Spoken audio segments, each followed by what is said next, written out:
Hi, everybody. This is 1,784 days since Richard was forcibly removed from his barracks room on Fort Bliss in El Paso, Texas, and his life was taken. His life was taken on Fort Bliss in the line of duty. That has been confirmed. Matter of fact, I just went and got the document to share it to see if I could redact a few things and share that with you.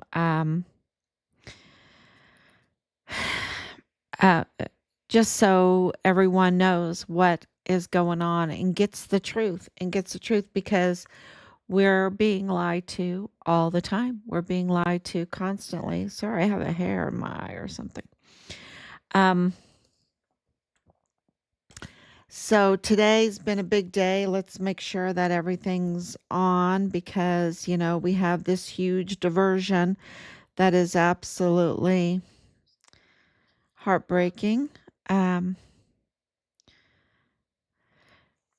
Okay, and I'll give you my take on it. I'll give you my take. We all have an opinion, right? So we can't ignore what happened today. The United States bombed Iran. That's what happened today. So, and it's been a busy day with Richard's case, and I just have to give you my take on this bombing. And it's, to me, it's so much like this Walmart mass shooting case, right? It's and I don't want to compare. It's not equal. They're not equal at all. It's just such a diversion because of the internal investigations that are going on right now. When El Paso and Fort Bliss faced internal investigations and audits from the Trump administration in 2017, 18, and 19, and 20. Of course, they had to divert attention in 2019, what they did, because I think there was a lot of panic. There is a confirmation by an official that the Walmart mass shooting crime scene was staged. I'm not saying that it wasn't a bloody crime. I'm absolutely saying it was a bloody crime, but we have audios and confirmation that Jaime Esparza's sister was there, that she called him, that he went there, he walked the scene. He, people were walking the scene and taking pictures. It was not secured. It wasn't secured, and we have this FBI Michael Cordero saying that the FBI, corroborating what we already have, didn't secure it for days. For days, they didn't secure the scene.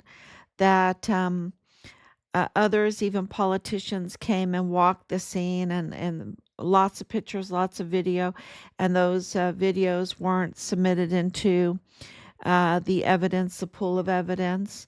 So there was a lot of stinky stuff going on. And when you look up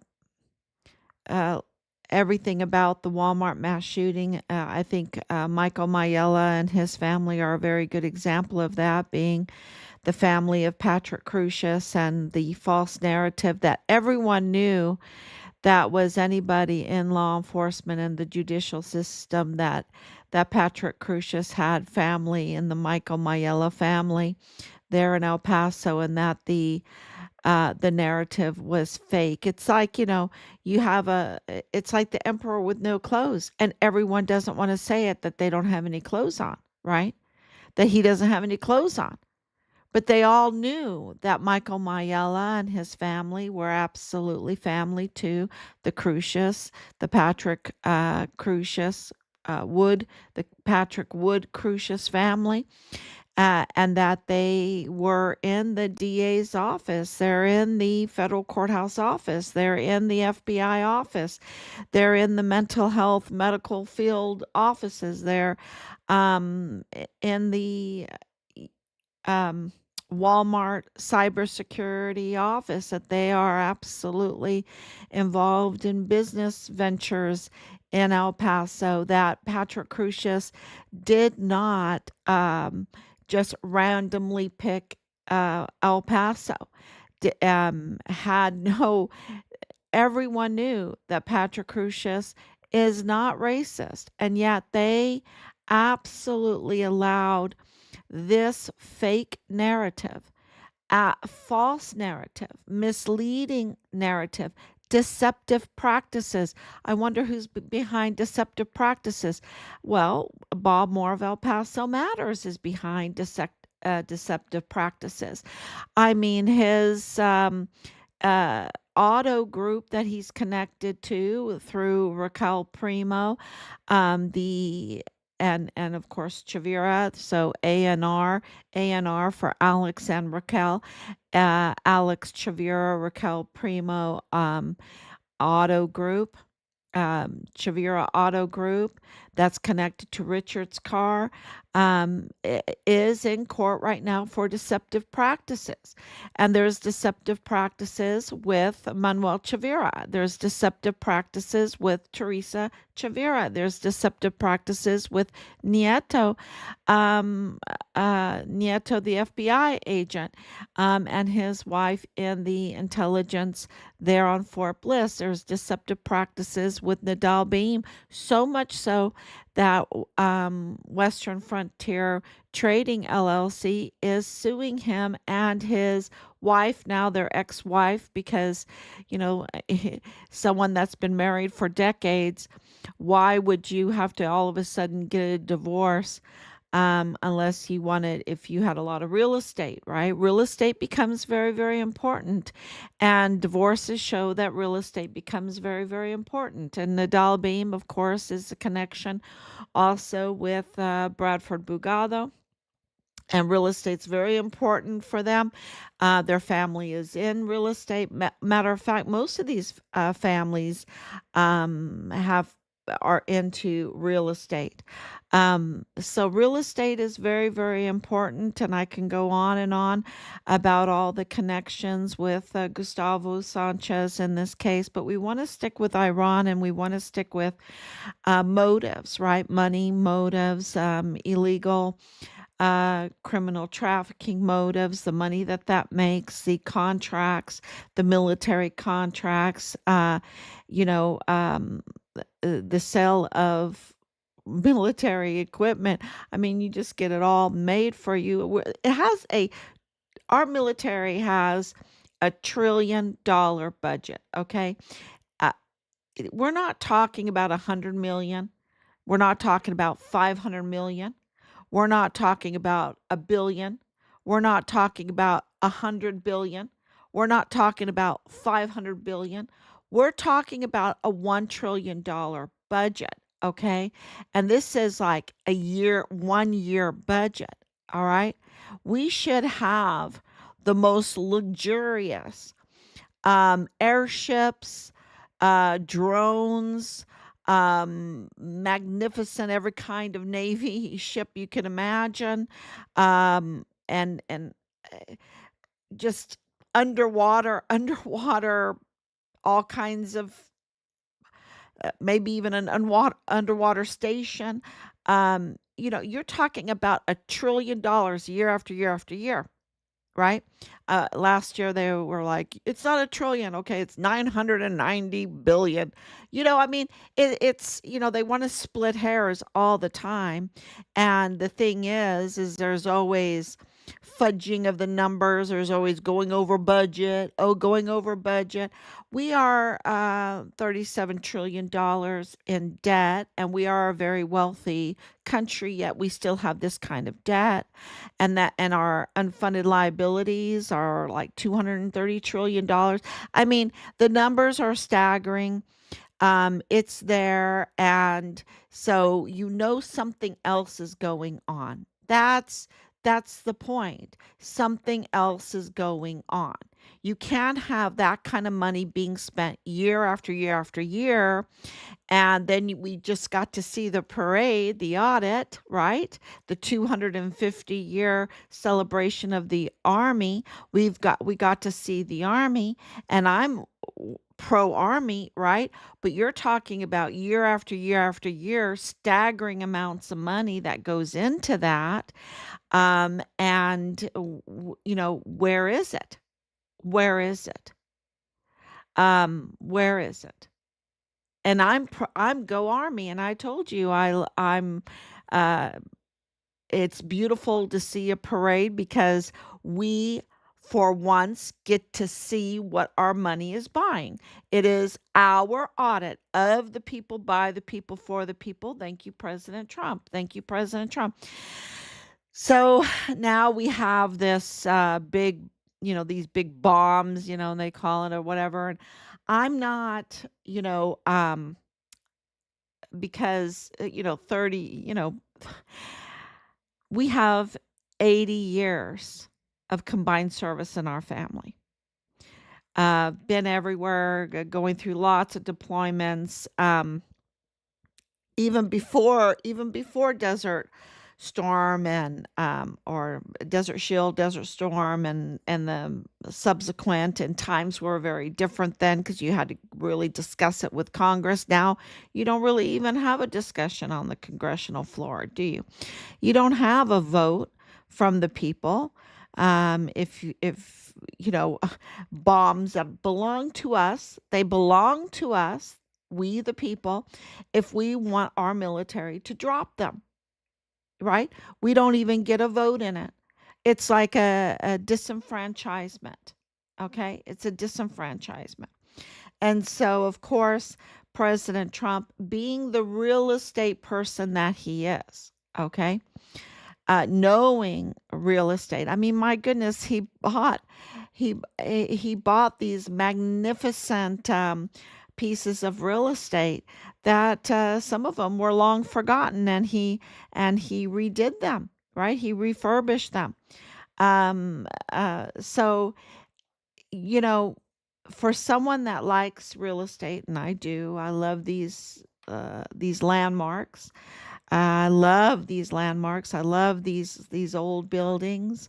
I love star forts. I love them. I think they're just magnificent. I loved going to Malta. Malta is one big star fort, one big golden star fort. It's just knocks your socks off. How in the heck did they even build it? Just you ask a lot of questions. You ask a lot of questions when you see. I've been to Israel. I've seen the Wailing Wall. I've seen the huge stones that held the temple, right? That held the temple, these huge stones, and they're just magnificently cut. And then I've been to Greece. I've been to Athens. I've been up there to the Acropolis. Going into these churches. I've been to Rome. I've seen these magnificent domes, the Forum, and I've been very, very fortunate to do that. And I've been, of course, to South Korea. I've seen these magnificent buildings. You should see the Anglican Church there in Seoul. It's just amazing. They also have a White House. These old villages. Then, of course, uh, you know, y- my parents were living in Russia for 9 years, and all the pictures that we got, I never made it over there because I, had a young family. Um, magnificent stories and pictures that my parents shared with us about all of that. The real estate is not just real estate. In the United States, sometimes we just think it's real estate, right? We can buy it, we can wait a little bit, sell it, bank on it. We use it as our bank, and but that's not how Europe sees it. That's not how the rest of the world sees it.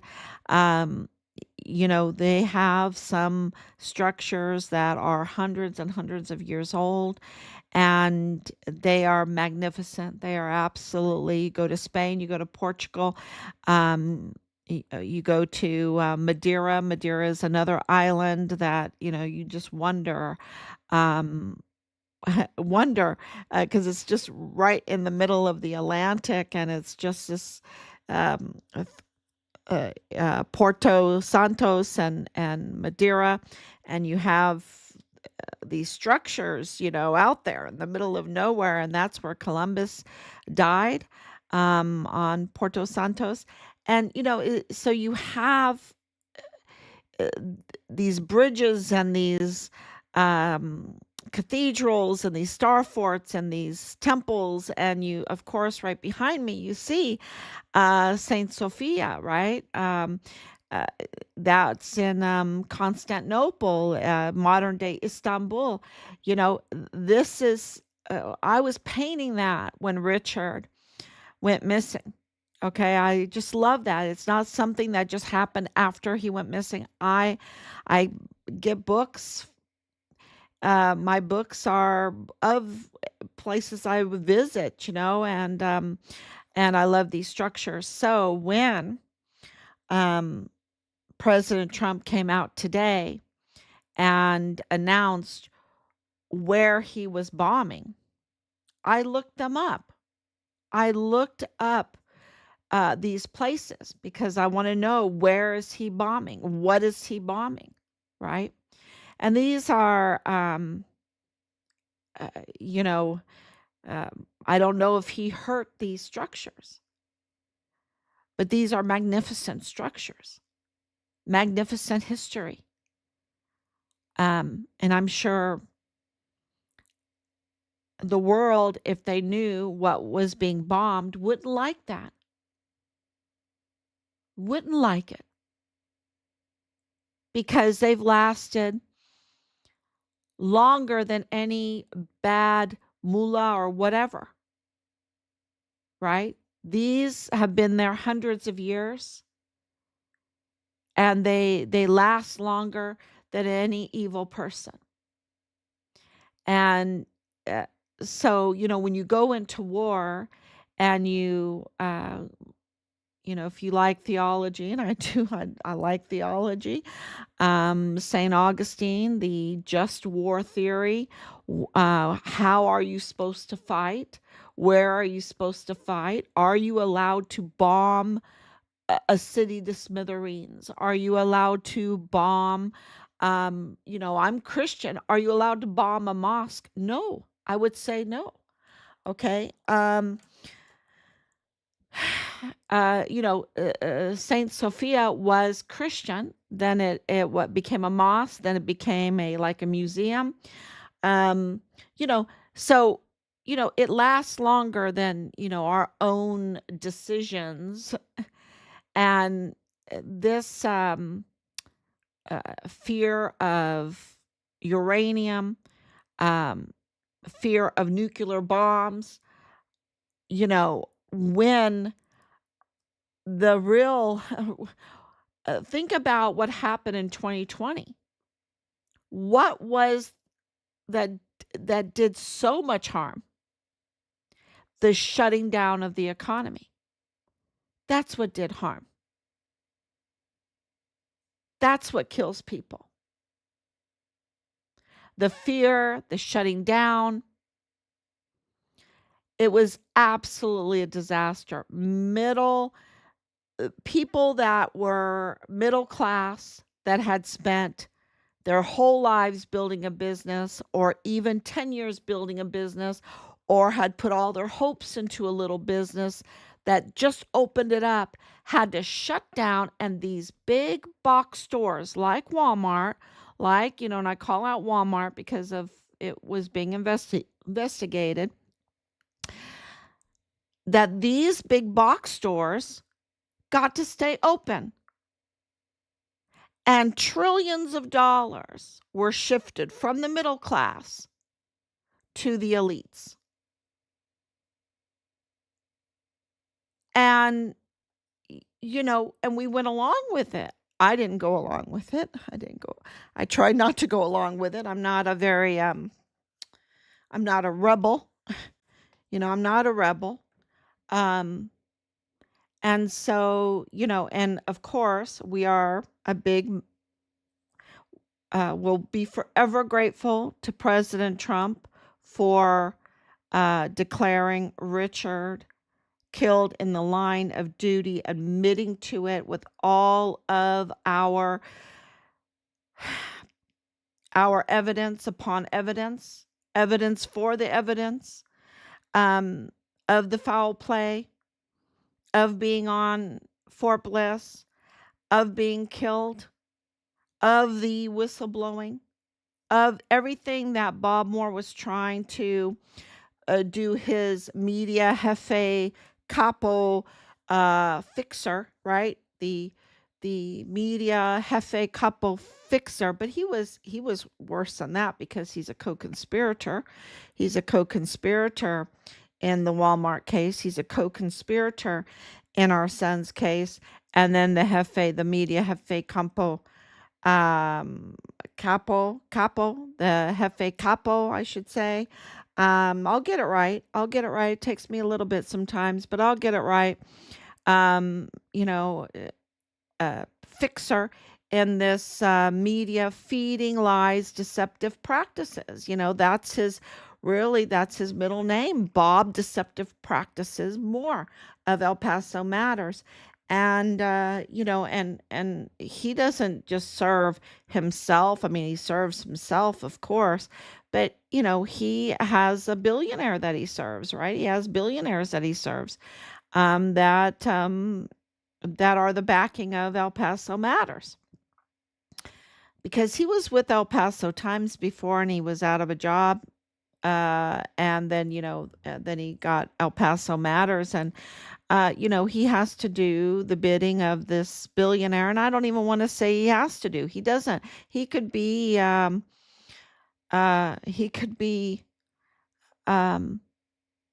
it's his choice what he's done, and he's just rotten to the core. And he's now a fixer. He's now a co-conspirator. I mean, he needs to be held accountable for being a co-conspirator, to target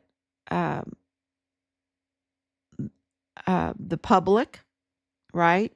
To give them deceptive information about the Walmart mass shooting, and to target Richard and to target our family, to give the public a false information and a deceptive story, to mislead people.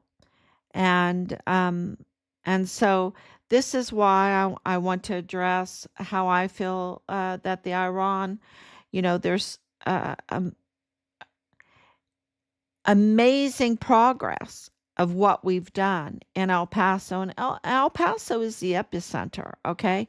El Paso is the billions upon billions of dollars epicenter for the criminal trafficking and the contracting and military. And of course, the drones and the drones are a huge part of the future. You would think with all of the billions year after year that we've done, we don't have any victories to show for it, right? We just have it was a very broken military. It was a very broken military, even with all of the billions and billions and billions, and I would say trillions of dollars. Okay, and I'm absolutely right on that. Trillions and trillions of dollars, and we don't have a victory, and we have a very broken, mentally and physically, and also depleted military. And this is why the excuse for the $1 trillion in this budget was made. And of course, they don't blink an eye to pass that because there is so much deceptive practices on that. And you see it because you know them by their fruit, right? You know them by their fruit. And we know that the four-star generals are up to no good. That were, I don't know how these generals that President Trump has fired some, but he hasn't. He still has Sean Bernabe, right? He still has David Stewart. He hasn't brought back Mealy. He hasn't brought back Garrett. I mean, these are huge traitors that did so much harm. I mean, they have blood on their hands, right? They have absolute blood on their hands. And now we have this audit of our army with the parade, and we need to have lots of those parades because we want to see what we're paying for. And they're worth every penny. They're worth every last penny to have these parades, um, because that holds them accountable, and hopefully restrains their grand theft larceny of our military. The grand theft larceny in every which way, spiritually, physically, equipment wise, everything, the grand theft larceny of our military. And absolutely, we need to have a parade after a parade after a parade, to keep them accountable, you know, to check them out, to absolutely check them out. And here we are with these, mother of all bombs or whatever, these buster bunker bombs, and then they show pictures, and I don't know if you can believe a picture, right? Of, sometimes they'll give things from the last war or whatever, and you have to go and you have to vet everything today, right? You have to vet it all, because you can't trust. And why are they doing that? Because of nuclear bombs, and you've got China with nuclear, right? You've got Russia with nuclear. You've got Israel with nuclear. We have nuclear. India has nuclear. Uh, you know, and uh, something just doesn't add up. It just doesn't add up to me, and I don't believe the narrative at all, at all. And I love President Trump. I'm forever grateful for him, but I don't buy this narrative. And going through almost 5 years, I absolutely know that politics is so dirty. It's the dirtiest thing ever. And I know that they were targeting him. And I know he's the art of the deal. And they were absolutely targeting him, and still are targeting him, and still are targeting him. And he's doing an absolutely magnificent job at the border. Zero people came through, right, for this last month. And they want to stop him from taking criminals out of this country. They want to, and every person that comes illegal can be, um, in the court of law, said to be illegal, right? Which is not a good way to live life, to have to be afraid that they can do that to you. And so I, it's, our message is go back home, take the $1,000, take the plane ticket, go back home and fill out the paperwork and come into the country legally. It's not really that hard to come into this country, right? And then you have all these NGOs and everything like that that will spend millions and millions of dollars, and they'll give you housing, and they'll give you all kinds of legal help to come into the country illegally. And I'm like, why don't they help the people come in legally? That's they spend all this money to entrap people by compromising them so that they can control them instead of helping them come into the country legally, and then they're free. They're free. And so, this is, very,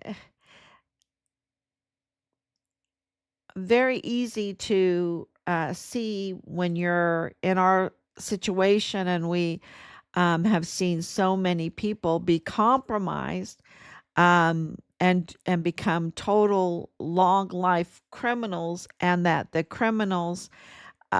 criminality starts to snowball, right? So they come illegally, and then all of a sudden they're just caught up in all of this illegal activity, and it becomes, the crimes become worse and worse and worse and worse, and then they are just, a professional criminal. Then they're just criminal, right? And then they really need to go, or they need to go to prison, or yeah. So this is, and they do so much harm to the community, and they cost so much money for the community. So this whole thing with the narrative of Iran, the bombing of Iran, to that they can't have a nuclear weapon. I don't buy that. I don't buy that one bit. I won't buy it. I don't buy it. So there has to be other reasons. And I know that President Trump is, he bought Turnberry. That Turnberry's in Scotland. Scotland is so difficult to do anything in, y'all. It is so difficult that he bought Turnberry, and it must have just. I can't even imagine how hard it was. It was difficult in Ireland to build something, but to build, and this is, and ours was just a derelict cottage. I can't even imagine what it takes for Turnberry, a hotel, an old hotel with this historical, all the history. Who knows what regulations are on the history of the birthplace of Robert the Bruce in Scotland? I can't even imagine. And all the time, and he had to do the shield, right? He had to do the coat of arms for it, and just all it, that he bought that. And then of course going in South Korea, the towers that he has, I think I saw 5 towers there in South Korea, in Seoul, South Korea. In Gangnam, I think he has towers there. Amazing to build these towers, and of course in Ireland he has, also a resort, and so he knows, and all over the United States, all over the world. It's just amazing. And so he absolutely knows what's in Iran. Okay, that's what I'm telling you. If he knows that Turnberry is there, and he knows what's going on in Asia, and he knows what's going on in Europe, and he knows what's going on in the United States. I mean, he bought the old post office right there in Washington, D.C., and that old post office is not like a little post, it's a grand old building, right? I mean, it's just magnificent. And if you look it up, you can see it and you're like, what? What? And he redid that, and as a hotel, just amazing. So he knows what is in Iran. He knows what there is at risk, and that you cannot just build these things, and that real estate is what the real war is about. The energy and the real estate, the energy and the real estate, the water, the energy, because water is energy, right? Water has memory. Water has memory, and it's been very helpful in Richard's case. Okay, it's been very helpful in Richard's case. And God knew what he was talking about when he said that you need to be baptized by water, right? By water. Repent and be baptized, right? And it's water. And water is, because it can be structured and it has a memory and it can um, has an energy. I wish I was an expert in all of this, um, but it can absolutely do things for you. That's why it was in the moat. It wasn't just a deterrent, it had a purpose in that moat because it carried energy, right? Carried energy. So, and President Trump knows all of this. I mean, he's elite. He's a billionaire. Uh, he investigates. Can you imagine everything that he's investigated year after year after year? He knows this stuff. Um, he might not know everything, but he knows about property and he knows about real estate, and he always talks about that during his rallies. He said, "Oh, you've got front seat. You've got a good piece of real estate, right? You've got the front seats. You got the good piece of real estate." He knows what good pieces of real estate are. That's his business. That's been his business. That's how he made his billions, and then making those pieces of real estate profitable, right? So this whole bombing of Iran, um, and it being a, you know, you have Russia bombing Ukraine, and Russia does a preemptive on Ukraine, right? Because of NATO, does a preemptive because they don't want NATO right there surrounding them, right? They don't want the world surrounding them. All of this military power surrounding them. That's what NATO is, military power. So they do a preemptive. They were, gaslit. They were absolutely poked. The bear was poked, and Russia absolutely responded preemptively, and then they're the bad guys, right? They're the bad guys, and then you have Israel preemptively striking Iran, but they're the good guys, right? They're the good guys. And, there's just a lot of mixed messages here. And this is absolutely politics and a diversion and a terrible diversion, a very destructive, bloody diversion from real investigations that are going on to get accountability for these crimes. To get account, remember, President Trump just said, "I was hunted, now I'm the hunter." And they know that, and we know that because we have background information and people telling us what's going on in El Paso, what's going on in the bigger picture of things. And I don't think people understand how big this is because of all the businesses that this goes into and all the billions and billions of dollars, the billionaires that this touches.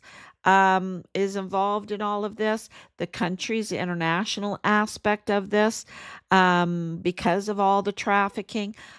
When you have hundreds of thousands of children being trafficked just in a couple of years, when you have weapons and ammunition being trafficked and equipment and even Humvees and all of the and our drones being trafficked, when you have Richard's car being trafficked, when you have all of the substances to, you know, and then you have the diversion of all the sexual stuff, right?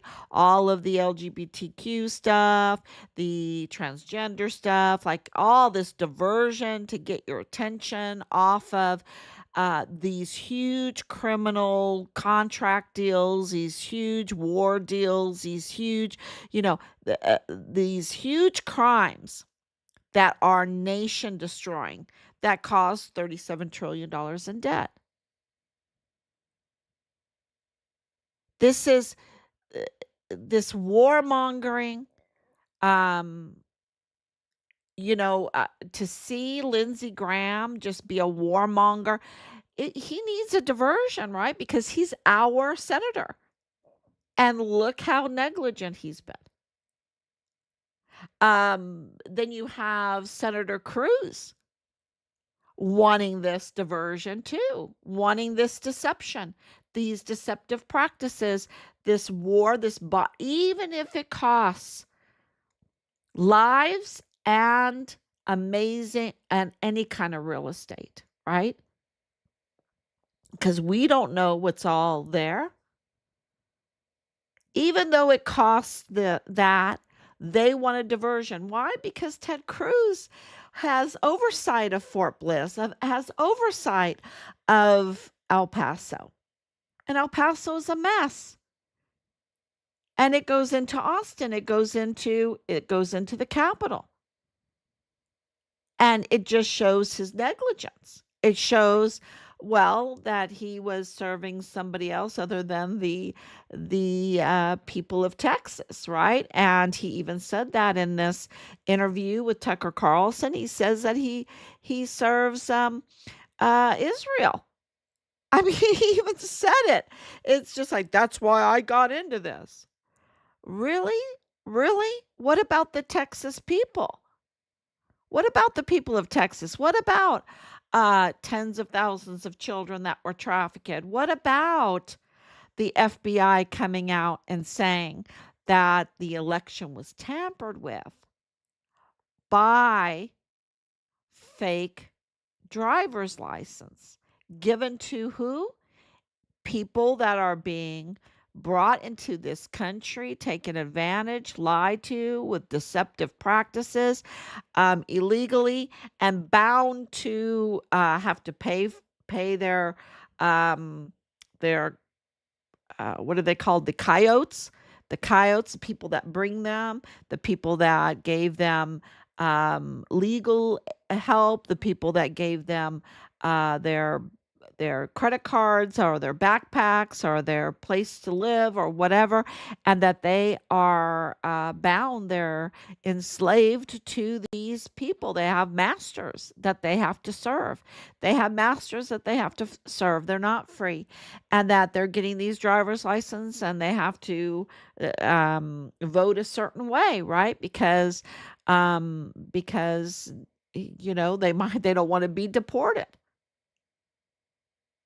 They're in debt and they don't want to be deported in debt. Uh, so, it's there reasons for this diversion, for this bombing? Yes. And why did President Trump organize it? Well, he has 3 locations. Those locations, when you look them up, um, there is a big risk that he could have hurt some of these amazing real estate historic UNESCO even places, and I posted those pictures up for everyone to see it. Um, was he very deliberate and careful? So he says. So he says, it wasn't like what Bush did, where, let's just go to Baghdad and just let's carpet bomb everything. And, people don't realize this, but I think it was, oh, and I lost the name of the country, an Asian country that you wouldn't even think about. It'll come to me. That was the most carpet bombed country in the world. And you can look it up real quick. Maybe someone can send me a message on that. Look it up real quick. The most carpet bombed country in the world. You wouldn't believe this Asian little country over and over and over again. Bombed. Why would they carpet bomb a place like that over and over and over again? Doesn't make sense. So the only thing that makes sense to me is real estate, energy, getting energy or getting energy dominance, right? And these areas too, when you look them up in Iran, now, it's very interesting because they'll say, okay, it's for uranium and all that. And I don't buy that. Okay, good to do the uranium, whatever.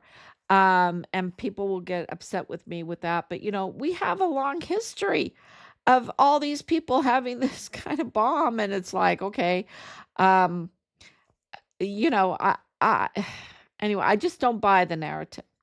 And maybe someone out there has a good argument and maybe they can convince me. I don't know, but I don't buy the narrative. But what's very interesting is the information that we're getting back about the drone situation, and on Fort Bliss, at White Sands, at McGregor Range. The drones are a very, very big deal. The drones over on the Mexico side, very big deal. The fuel, I posted that they absolutely were trafficking fuel. Um, and that now has come out, this whole fuel thing. We're putting it all together. Of course they would, right? Of course they would.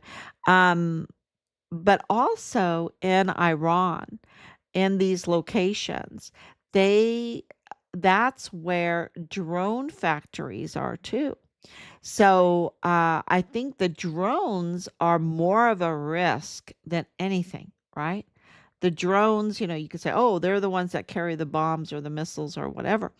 Correct, correct.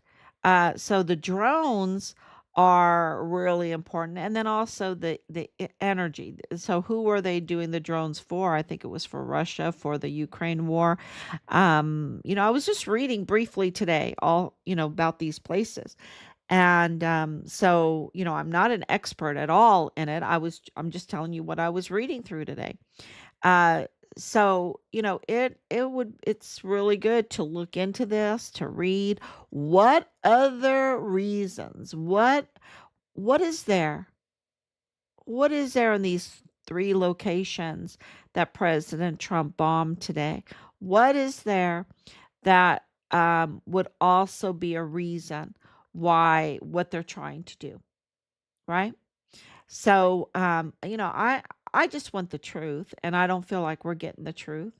And and I know that politics is very, very dirty, so I stand right on the MAGA side. I'm not being anti-MAGA, right? I think MAGA is all about asking questions, having the freedom to do that. Um, so that's why there's, on the Republican side, there's a lot of disagreement all the time. There's always chaos and disagreement and everything. We don't go in lockstep, goose walking or whatever, like the Democrats do. um I haven't seen that at all. I've seen a lot more chaos and arguments, because not everyone thinks the same, and they don't feel like they have to think the same, and they're not strong armed to think the same. And so, I absolutely know that President Trump was being targeted. I know that they tried to take his life, and no one talks about that. And we still don't have the answers for that, even though I have a sneaky feeling that it's going to lead to El Paso. Okay. That the orders will lead to El Paso. I have a sneaky feeling, that, because, it wasn't an accident that Veronica Escobar held the purse of $1.2 billion for the campaign for Kamala after she was holding the purse for Biden. That's kind of unheard of, that you have the same co-chair for two campaigns like that. It's just really curious, right? And I don't think it's any accident that it's El Paso, right? And I don't think it's any accident that Ted Cruz is trying to divert attention. And I don't think it's any accident that Lindsey Graham is trying to divert attention, instead of doing what they're supposed to be doing. Okay. And I think it's very, very dirty business. And the fruit that what President Trump has done day in and day out, day in and day out, is move the accountability closer and closer and closer and closer. Okay. Just designating the Mexican cartels the way he did. I can't say it on, that's sensitive information, but that he designated them to where we can get accountability much, much easier. And also all the finances, the money laundering, all of that is part of that, the business dealings and everything. Then, of course, this Western Frontier Trading suing Nadal Baim, that's a really big deal. And there's so many other things that the designation that we received, the controlling of the border, uh, Hegseth, Secretary Hegseth going to Fort Bliss right away. Just you can just see day in and day out, day in and day out, and more investigations coming out, that everything is moving closer and closer and closer to accountability.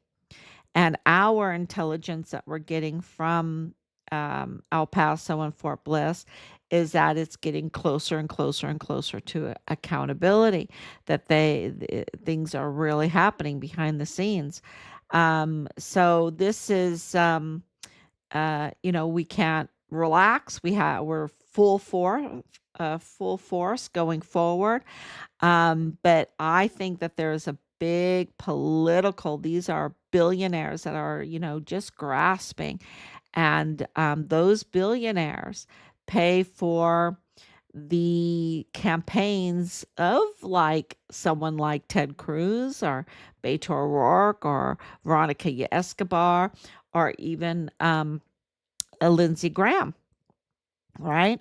And so you see that uh, as the accountability is getting closer and closer and closer, they want a diversion. They want some kind of deceptive, jefe, capo, fixer. That's what they want, and they always tend to use war. And can President Trump just say,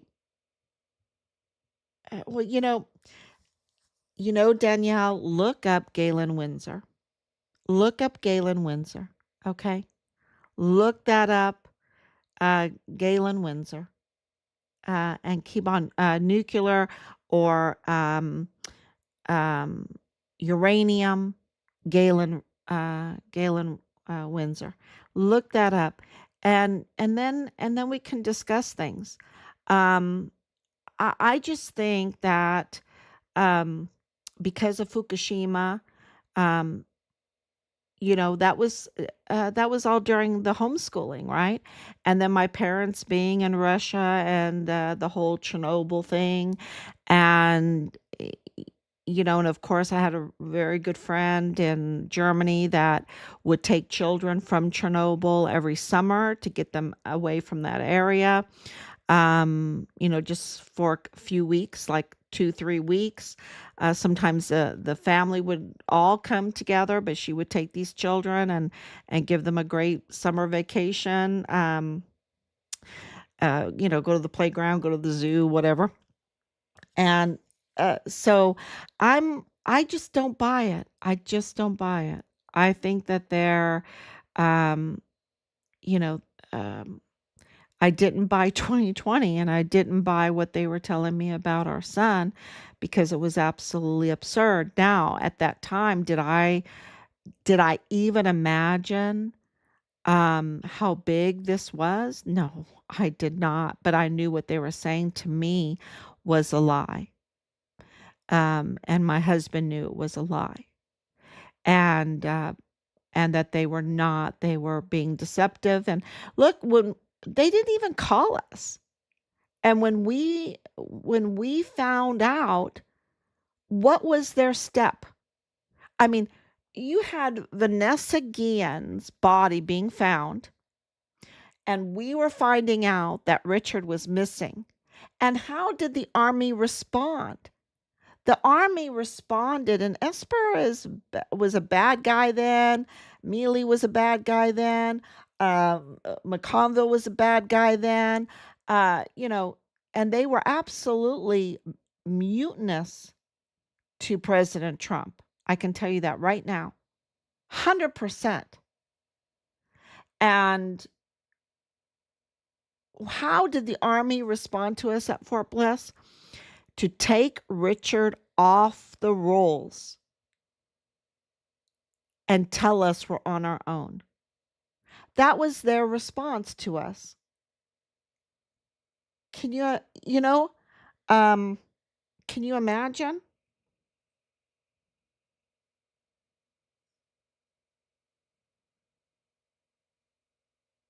Oh, yeah. Oh, yeah.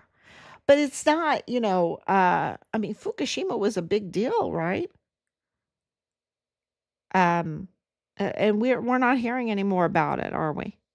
And it's supposed to be thousands of years, and anyway, um, one of their boats washed up on our shore that they came and received it. Yeah, it would be so interesting to hear to sit and talk about all these things, because it's all so interesting, and it's talking with one another, that and your experiences, that everyone shares their experiences. That's when you really learn, right? That's when you learn. And when they were just trying to shut us up, stop us from meeting with each other, stop us from studying with one another, stop us from singing with one another, like uh uh, our physical and mental and spiritual, they just wanted to shut it off. And that's what we came into, being told, you're on your own. And then we're calling everyone to get help, and they're like, he's not in our jurisdiction. He's not in our jurisdiction. We can't help you. And so they denied us. They absolutely denied us help, and they knew it. And I put it out better, um,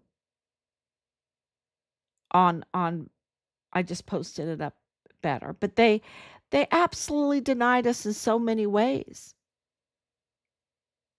And we were in legal, limbo land, jurisdiction limbo land, because Richard was no longer on their rolls. That's how they responded to us. And we had to work very, very hard to get social pressure.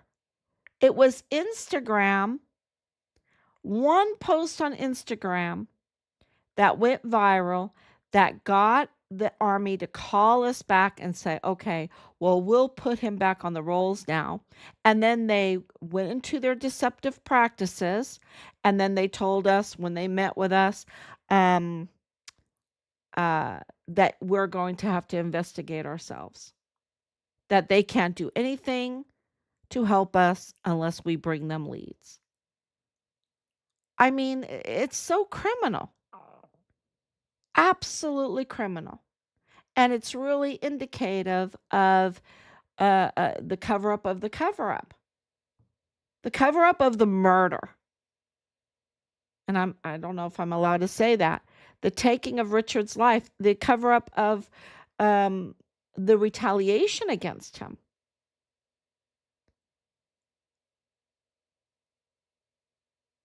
And so if the government can do this kind of stuff, and in order to do that, they had to have 15 plus agencies. ATF, they had to have Mexico online. We know that the Mexican AG's office tampered with our missing persons report there, tampered with, Robert went there to give DNA. I mean, so they had to have these agencies online or whatever, in line to do this cover up. And we knew that, time was on our side. That time, just keeping Richard's case active and keep on investigating. We didn't realize that we were going to find something every day, like today with the trafficking of the oil, the trafficking of the fuel, and then all of this with the drones that are coming up. And then I'm reading about Iran, and it's all about these drones. It's like, oh, drone manufacturing there. Oh, maybe that's what. Oh, where do those drones go to? Oh, they go to Russia for the Russia-Ukraine war. Maybe maybe they want to stop that war. um I can say this: I trust President Trump, and that is huge because I don't trust anybody, but I do trust him. I don't know if my cup runneth over with trust for him. I'm always testing all the time. But we are getting all kinds of support right now that is very welcome. And there is a lot of political pressure, and to divert attention from this because it's huge. And I'm not making that up. I wish it wasn't, but it is. And they, there's a lot of political reasons why they want a war diversion. And so I can't even imagine the pressure or uh, the deals, the art of the deals going on behind the scenes. Because let me tell you, there's a lot of art of the deals going on behind the scenes, because you're talking politics, and that's politics, and it's very dirty. It's such a dirty, it's the lawyers. Oh my gosh, it's the most dirtiest profession. Let me read what Danielle's writing. One of their both they all need to be held accountable. Every individual that participated in Richard's disappearance and cover up, even the individuals on the imposter side. Oh yeah, and that has taken us a lot of time to get that off. And but there's a lot of money that makes sure that that's at the top of a search, right? And we have a website, richardhalliday.com, and we're just working on that. We're working on the book. We're doing these live streams. We're putting letters together, sending them off, making sure we have the right addresses, making sure we have the right emails. Gathering our email list is unbelievable now. Um, and it's and then also like Raquel Primo. I mean, can you imagine when we're looking up Richard's car, and we see that Bob Moore's behind Richard's car, that Richard's car was trafficked, and Bob Moore's behind it with Manuel Chavira, the chief of police of El Paso ISD, and who works for El Paso ISD, or who did. We finally found out it was Amber Chase, and she was also um, uh, just vile and vulgar. And then putting together Bradford Bugado and Nadal, all of the, it's just to find that out, and you're just like, the betrayal, the evil. It's so evil. And I never was, it's like, we got to put the death penalty on the table, because what's going to restrain this evil? We've got to put the death penalty on the table. It is just so inhumane. And we're talking about the trafficking of hundreds of thousands of children. And we have Leilani Hart. She's an imposter. She's a criminal. She's a fake a fake source, an unreliable fake source that colluded, schemed with Bob Moore to put these fake stories out to obstruct justice and in the case, um, and that's after messing with Richard's files and being named as a main suspect and his losing his life, and you know, and she's not she's not even, and then identifying her son in the worst type of crimes against children. I mean, while he's in uniform, the worst, and having films of the worst type of crimes against children, and then having heart childcare, and then and being in this group with Jules Tuganon Chan, who, and also Anne Ogle, don't forget. I mean, all these names that I should mention every day that had a big role with DES Thomas Kane over this emergency intake. That don't forget that there was Afghanistan, and all these children. I mean, um, we're very eager to see arrests. Um, but this is uh, uh, okay. You arrest them, and then you have agents inside. Who do you trust? And you have judges. Who do you trust? And lawyers. Who do you trust? We don't even have a prosecutor there, right? And then you have files that have to be looked at because there's been so much tampering, so much timestamp tampering, and they're not, there's so much of it that you have James 2028 stamp Montoya not arrested yet. He should have been arrested as soon as we turned that in.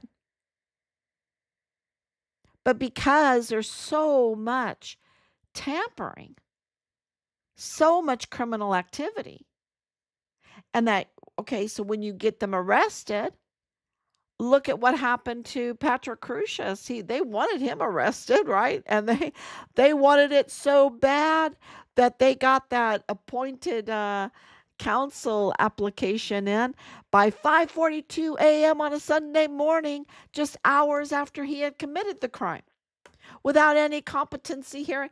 I mean, uh, that in itself is absolutely indicative that something is really stinky smelly, because, where are the criminals even being arrested? And yet you have him. Um, they're just not even reading him his rights, or not bagging his hands. They're turning him away the first time that he turned himself in and said, "Hey, I'm the shooter." They're like, "Go away. It's not time yet. We have a little timeline issue here." And then he comes back um, and he's giving himself over to a Hispanic uh, officer, and then they're like, "Oh, he's racist." It's like he not one dirty thing on his shirt, not one dirty thing on his pants, not one dirty thing on his shoes, but oh yeah, he did it and he's racist, and the timeline doesn't match up, and they're just eager to get that money in there, that taxpayer open checkbook. I mean, and it's we've laid it out. We've laid it out there for people. I've made videos, music videos, everything. And you would think that there would be media all over this, especially when the Mayela Crucius thing came out. Where's the media all over this? They're just so okay. So people go, "Where are the arrests?" Well, okay, what happens when there's an arrest? What happens? I mean, you got media not even wanting to cover the what we have put out there with what's going on in El Paso. So it's going to take people to realize that all their taxpayer money that they've been having to dish out with sales tax and whatever inflation, people don't realize inflation is a tax. If it goes up 1%, 2%, 4%, it goes up. They're raising your taxes every year because inflation is a tax. And where all that tax money goes to, where is it going to? What kind of services are we getting? You know, this is deprivation of honest services. Absolutely deprivation of honest services. And people have to start realizing that, and realizing that we've got the Constitution and we've got the Bill of Rights, and it is we the people, and that this government under God is is for the people, by the people, of the people. It doesn't say for, and that the senators are, Ted Cruz just said he didn't even mention Texas people. The reason why he got in to be a senator for Texas, he said for Israel. Can you believe it? I mean, that is just stunning, because lived in Texas a big chunk of my life. And let me tell you, Texas is like its own country. That's how proud we are when we're from Texas, right? The Lone Star State. And he did, he's not saying, oh, yeah, I'm there for Texas. No, he said he was there for Israel. And I went to Israel. I love Israel. But I'm an American. I'm an American. And you have to take care of your own home first. And by taking care of our own home, especially Texas, let me tell you, Mexico would do so much better. So much better, because it's, that's called sanctification. It would flow that direction, if El Paso was doing better. And if America was doing better, of course Israel would be doing better. So yeah, the politics is very, very dirty. Is President Trump juggling things? 100%. He's been juggling for the last 10 years crazy things. And before that, in real estate, he was juggling. I can't even imagine. But he said politics is much, much harder, much more nastier than even the business deals that he was doing all over the world when it came to real estate. And real estate can be very nasty, especially the kind of real estate that he was doing.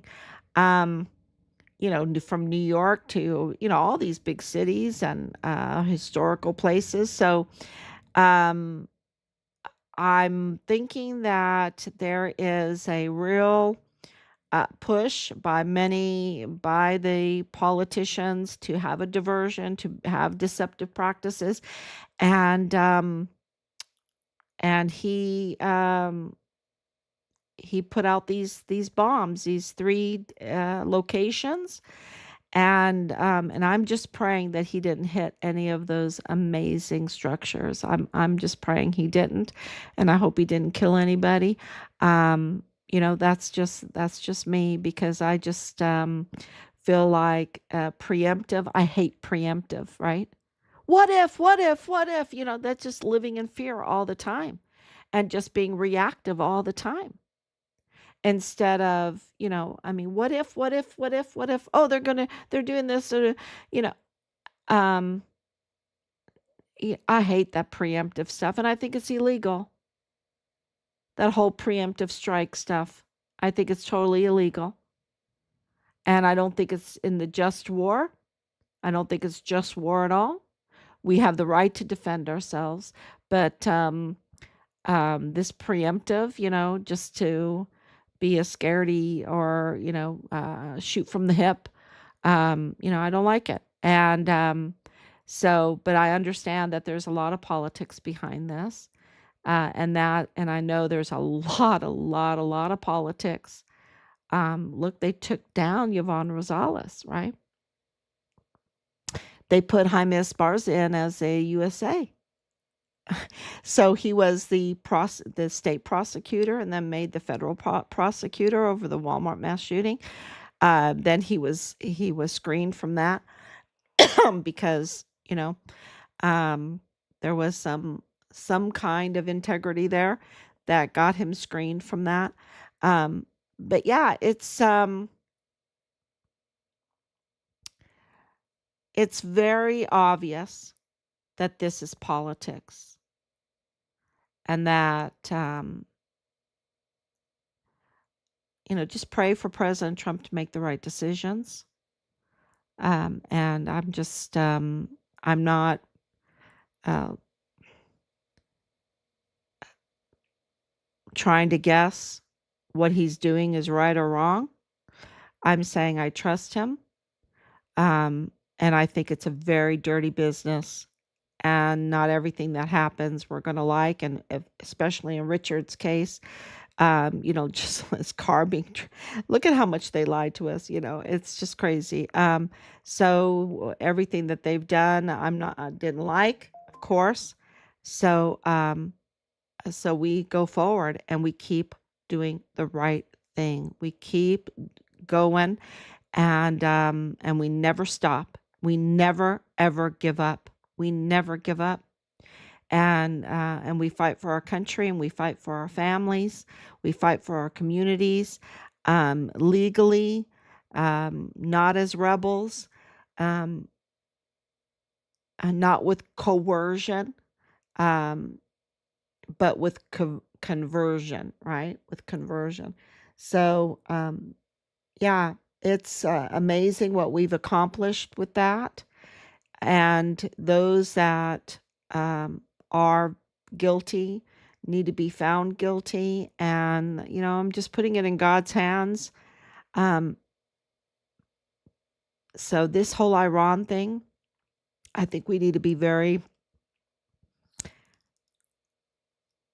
look at it through different glasses than what the media is giving it and all these other political commentators.